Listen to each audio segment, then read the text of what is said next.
की बात कर रहे हो तो आप यहाँ पर सारे ऑड प्राइम नंबर ले रहे हो। पहले आपको प्राइम नंबर के बारे में जानना होगा। तो प्राइम नंबर मेरे भाई क्या होता है वो समझिए।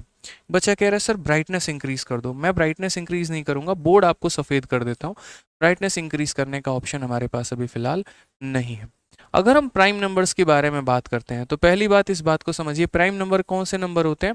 वो संख्याएं जो मेरे भाई किसी से ना कटे। एकदम सख्त लौंडे वाली बात हो जाती है इसके में कि जो किसी के आगे ना फिसले, वो वाली बात हो जाती है। या तो ये खुद से कटेगा, नहीं तो किसी से नहीं कटेगा, मतलब which is divisible by one and itself. दुनिया के जितने भी प्राइम नंबर होते हैं उसके मात्र दो फैक्टर होते हैं, एक तो वन होगा और एक वो खुद होगा। तीसरा कोई जन्म नहीं लिया उसको काटने के लिए। ठीक है, जैसे मान लीजिए यहाँ पर सबसे पहला जो प्राइम नंबर है वो 2 है, 3 है, 5 है, 7 है, 11 है, 13 है। इस तरीके से करके सारे के सारे क्या होते हैं? अभाज्य संख्या होते हैं। प्राइम नंबर की मेरे भाई कुछ प्रॉपर्टीज भी होती हैं, हैशटैग प्रॉपर्टीज के नाम से आप लिख सकते हैं। और क्या क्या प्रॉपर्टीज होती हैं ये भी आपका पेपर में पूछा जाता है।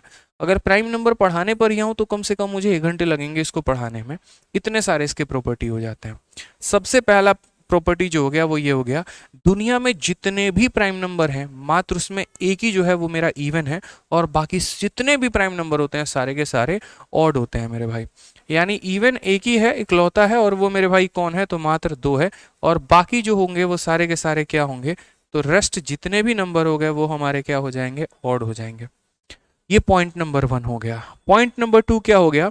जितने भी प्राइम नंबर होते हैं ना, 2 और 3 को छोड़ के, 2 और 3 को छोड़ के जनरली वो जो फॉर्मेट में होते हैं वो 6n+1 के फॉर्मेट में होते हैं, या फिर 6n-1 के मल्टीपल में होते हैं, फॉर्मेट में होते हैं। जो प्राइम नंबर है वो इस फॉर्मेट में, देखो मेरी बात को बड़े ध्यान से समझना, जितने भी प्राइम नंबर होंगे वो इस फॉर्मेट में होंगे, लेकिन जो संख्या इस फॉर्मेट में होंगी जरूरी नहीं कि वो प्राइम नंबर हो। इस बात को समझो।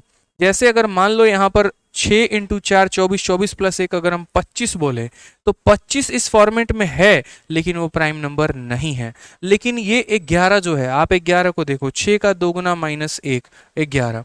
मेरे कहने का मतलब है जितने भी प्राइम नंबर होंगे वो इस फॉर्मेट में होंगे, लेकिन जो इस फॉर्मेट में होंगे जरूरी नहीं वो प्राइम नंबर हो। समझ में आ गया मेरी बात को? यहाँ पर क्लियर है इस बात को? यहाँ पर कोई दिक्कत की बात है यहाँ पे? ठीक है, तो जितने भी प्राइम नंबर है वो सारे के सारे क्या होते हैं? इसी फॉर्मेट में होते हैं, या तो 6 के मल्टीपल से एक ज्यादा होते हैं या 6 के मल्टीपल से कम होते हैं। उसके बाद अगर हम बात करें तो 1 से लेकर 50 तक हमारे कितने प्राइम नंबर होंगे?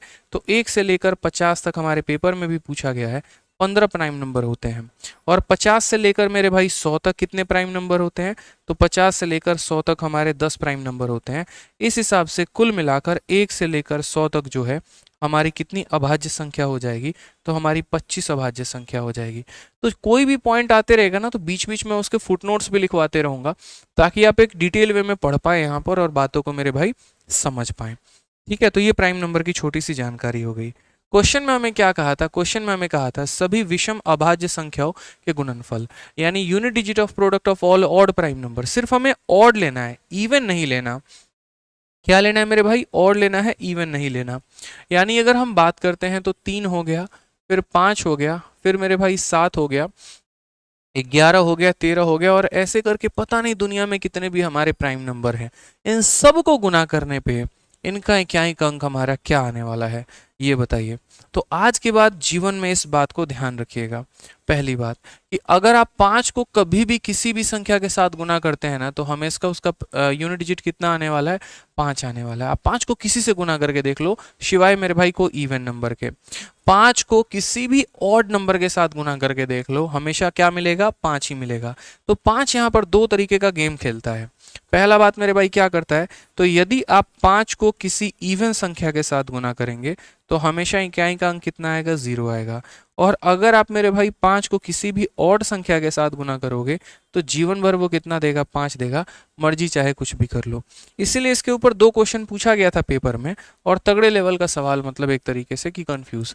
तो यहाँ पर जैसे क्वेश्चन में ऐसे रहा था 615, फिर उसके बाद 1369, फिर उसके बाद यहाँ पर 14 ठीक है 1469 का पावर 2 3 4 है, फिर उसके बाद यहाँ पर 132, ठीक है, और 1 और उसका पावर 13 फैक्टोरियल है मान लो, और मैंने कहा बताओ इनका का अंक क्या है। आपको फर्क ही नहीं पड़ता जनाब, सारे के सारे ऑड नंबर हैं, और जब सारे के सारे ऑड नंबर हैं तो 5 को आप किसी से भी गुना कर लो, इक्याई अंक कितना आना है, इक्याई अंक मेरे भाई 5 ही आना है, बस इतना ध्यान रखना। बाकी चीजें मत सोचना, बस इतना सोचना 5 को किसी भी संख्या से गुना करूंगा 5 ही निकल कर आएगा। दूसरी बात अगर हम बात करें यहाँ पर, और हमारा पॉइंट क्या निकल कर आता है जरा वो भी समझो।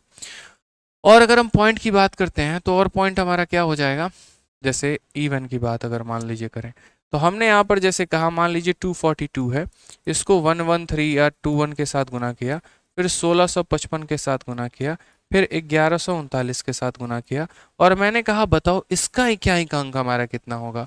तो कैसे निकालोगे, तो बोलोगे गुरुदेव आपने ये बात बोला था, जैसे यहाँ देखो ये 2 हमारा इवन नंबर है और यहाँ 5 है, 5 कभी भी किसी भी इवन नंबर के साथ गुना होने पे कितना दे देती है, 0। तो बस मेरे भाई 0 मिलेगा, बाकी चीज़ों से हमें फ़र्क ही नहीं पड़ता है कि कौन हो, क्या हो और क्या नहीं हो। 5 अगर ऑड के साथ गुना होगा तो 5 देगा, 5 अगर इवन के साथ गुना होगा तो मेरे भाई 0 देगा। ठीक है, चलो आ जाओ। नेक्स्ट क्वेश्चन यहाँ पर क्या कहा गया वो देखिए।